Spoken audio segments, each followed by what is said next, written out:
സുന്നി വിശ്വസിപ്പിക്കാൻ ഇവിടെ നമ്മളെ ഉള്ളൂ.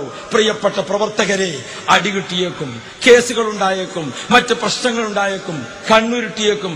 ഒരാളും സഹായിക്കാനില്ലാത്ത കാലത്തും, ഒരു യൂണിറ്റ് കമ്മിറ്റി പോലും നമ്മുടേതായി നിലവിൽ വന്നിട്ടില്ലാത്ത കാലത്തും സുന്നത്ത് ജമാഅത്ത് ഉറക്കെ ഉച്ചസ്ഥരം പ്രഖ്യാപിച്ചു. നമ്മൾ ഇഖാമത്ത് കൊടുത്ത് മെഹ്റാബിലേക്ക് കയറി നിൽക്കുന്ന സമയത്ത് ആ മെഹ്റാബിൽ നിൽക്കുന്ന ഇമാമിന് ഏപ്പിക്കാരന ആ മെഹ്റാബിന് അങ്ങനെ തന്നെ പിടിച്ചു കൊണ്ടുവന്നിട്ട് പള്ളിന്റെ പുറത്തേക്ക് കൊണ്ടുപോയി ഇനി പള്ളിയിൽ കാണാൻ പാടില്ലെന്ന് പറഞ്ഞ് പിരിച്ചുവിട്ടത് ഞങ്ങൾ മറന്നിട്ടില്ല.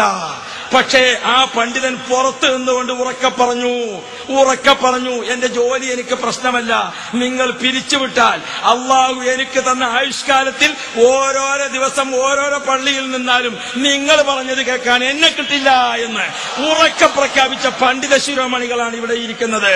പ്രിയപ്പെട്ട സഹോദരന്മാരെ, കർമ്മധീരരായ പ്രവർത്തകരെ, നാം ആരുടെയും പിന്തുണ കണക്കാക്കിയിട്ടല്ല ചെയ്തത്. വലാ തഖ്ശൗഹും വഖ്ശൗനി, അള്ളാഹുവിന്റെ ഖുർആൻ ഓർമ്മപ്പെടുത്തിയിട്ടുണ്ട്.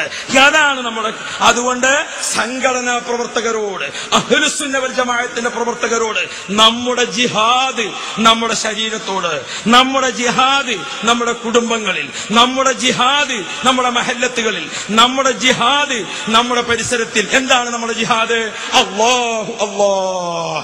അഹ്ലുസുന്ന വൽ ജമാഅത്തിന്റെ അഖീദയിൽ നിന്ന് തെറ്റിപ്പോകുന്ന ഒരു കുട്ടിയും ഇനി എന്റെ രക്തബന്ധത്തിലോ, എന്റെ വിവാഹബന്ധത്തിലോ, എന്റെ കുടുംബ ബന്ധത്തിലോ, എന്റെ മഹല്ലത്തിലോ, എന്റെ യൂണിറ്റിലോ ഈ പുതുതായി ഒരാൾ വഹാബിയായി പോകുന്ന അവസ്ഥ ഉണ്ടാകരുതേ എന്ന ഒരു തീരുമാനം, അതിനു വേണ്ടിയുള്ള ഒരു ജിഹാദിന്റെ പ്രവർത്തനം, അതാണ് നമുക്ക് ആവശ്യമായിട്ടുള്ളത്.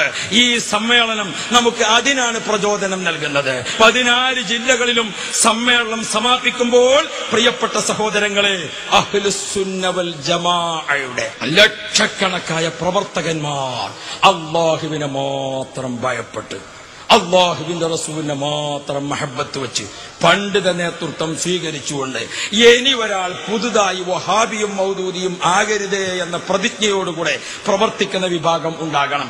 അവർ തീർച്ചയായും കണ്ണീരൊപ്പുന്ന പ്രവർത്തകരായിരിക്കും.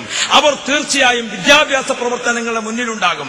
അവർ തീർച്ചയായും ജനക്ഷേമകരമായ പ്രവർത്തനങ്ങളുടെ മുന്നിലുണ്ടാകും. വിദ്യാഭ്യാസ വിപ്ലവ പ്രവർത്തന രംഗത്ത് നമ്മുടെ മുന്നേറ്റം എവിടെ എത്തിയിരിക്കുന്നു എന്ന് ചോദിച്ചാൽ, ഞങ്ങളുടെ ദഅവാ കോളേജുകളിലും ഞങ്ങളുടെ ശരീഅത്ത് കോളേജുകളിലും പഠിച്ചിരിക്കുന്ന 22 വയസ്സായ കുട്ടികൾ സുന്നത്ത് ജമാഅത്തിന്റെ ആശയം അത് ഏത് വേൾഡ് ഭാഷയായ അറബിയിലും ഇംഗ്ലീഷിലും ഉറുദുവിലും